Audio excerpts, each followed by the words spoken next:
First of all, I'd like to thank you gentlemen for showing up tonight. The Republican platform stands for traditional marriage, and also there is pro-life. So where do you stand on that? Okay, well, personally, I am pro-life. I'm a believer, and I believe in all of the commandments that are in the Bible. From a life standpoint, though, that is a states' rights decision that we have had. That's been the Founding Fathers' decision.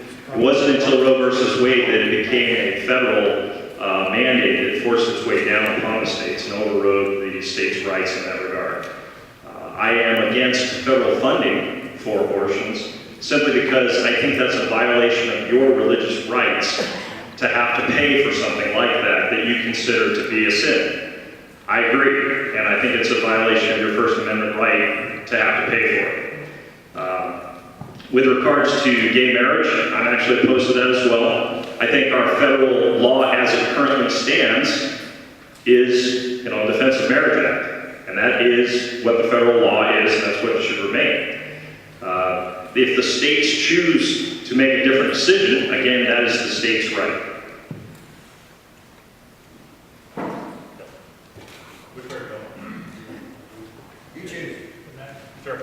Okay, so I believe in the firm believer in the 10th Amendment and individual rights. And so the 10th Amendment, as I said, I believe that both gay marriage and pro-choice are states' rights. Personally, we have 2 adopted children. We are blessed every day that their mothers chose as they did. And I will do everything I can to ensure that the number of abortions are kept as low as possible. But at the very end of the day, I believe that it is the woman's right to choose. In terms of gay marriage, similarly, I believe it's the state's rights. But on the other hand, I also believe that each individual, my personal belief is that each individual needs to be treated identically in front of the state. Religious organizations should absolutely do what they want as they see fit, but in front of the state should be the same. In regards to the gay rights issue, I have steadfastly for many years said it's a state issue. That's where the decision has traditionally been made on marriage, and it was reserved by the Constitution in the states. So it's really up to the states. However, personally, I do believe there should be some legal relief for gay people who are breaking up in relationships or when one of the partner dies or what have you. I think that that's a kind of an equal protection law issue and should be dealt with by the states personally. I don't care what they call it personally. Whatever the public decides, but there should be some relief in that regard, in my opinion.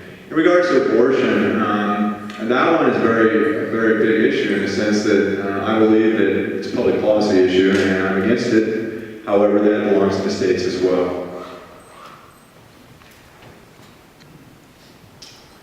Let me be very clear. Life begins at conception and ends in natural death.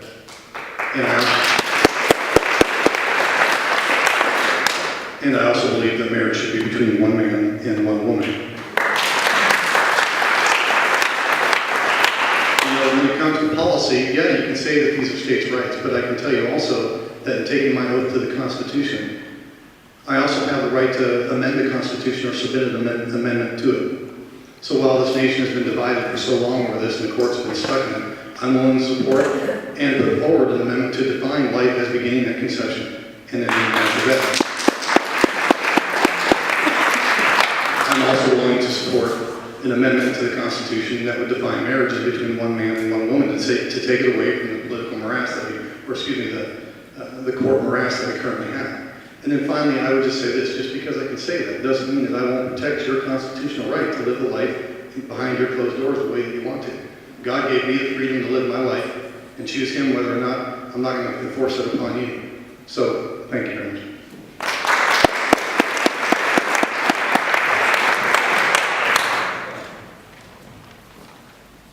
I would like to ask the candidates whether you have signed or are planning to sign the Americans for Tax Reform Taxpayer Protection Pledge. Now, for those here who may not be familiar with it, I'll read it to you. It's very brief. It reads, I pledge to the taxpayers of this district and to the American people that I will, 1, oppose any and all efforts to increase the marginal income tax rates for individuals and or businesses, and 2, oppose any net reduction or elimination of deductions and credits unless matched dollar for dollar by further reducing tax rates. And I believe of the 242 Republican members of Congress currently, 236 have signed this. I have signed it, and I do support that. The truth is, if you look at the traditional rhetoric coming out, they always try to equivocate so they don't put themselves in a corner, which is why I like pledges like that, because you can really see where someone stands on principle. And of course, we saw that in August of last year, where we saw, again, the Conservative Party equivocate and then vote to raise a debt ceiling. A debt ceiling that is killing the future for our kids. Truth is, now is the time to stand up. We must cut spending. And if you have a right plan with the right experience, you can grow revenue through job growth, through small business growth, and still support our #1 priorities, like funding the military, like providing for Social Security, Medicaid, and Medicare. You just need the right person in Congress to actually foster an environment where small business growth will grow, where we'll lead with job growth, and all of a sudden have that revenue, and then you don't have to equivocate on whether or not you're going to raise taxes on something. I also signed the pledge. I would add to that part of what we want to do is bring economic activity to full throttle again. The way we do that is not by raising tax rates, but by lowering tax rates. When you lower tax rates, you get more taxable income. It's just a natural result. Because our tax system is so slanted onto the people who make more money on the higher ends, those people, when you raise rates, have the most resources available to avoid taxes. They can choose to stop making income. And that's what we see statistically, and the evidence in history is, every time you raise marginal tax rates, you lower taxable income. And you don't get a real significant increase in revenue as a result. However, when you lower tax rates, you get more taxable income because people are investing again. And they're making companies and they're making jobs. That's what we need to get back to.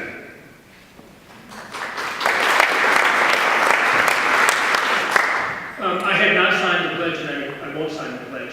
I believe it's critical that we have got to address the budget deficit, and unfortunately, as much as I wish the Republicans could do it by ourselves, I think it's going to require a bipartisan, pragmatic approach. I think taking anything off the table to be able to achieve that is going to prolong the gridlock in Washington and keep us from addressing getting the budget deficit under control.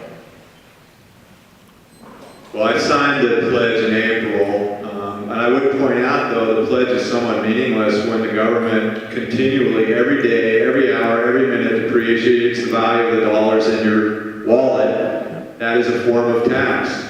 And that needs to be addressed too, and it's completely ignored by those that have signed the pledge and then approve budgets that are trillions of dollars short of revenue.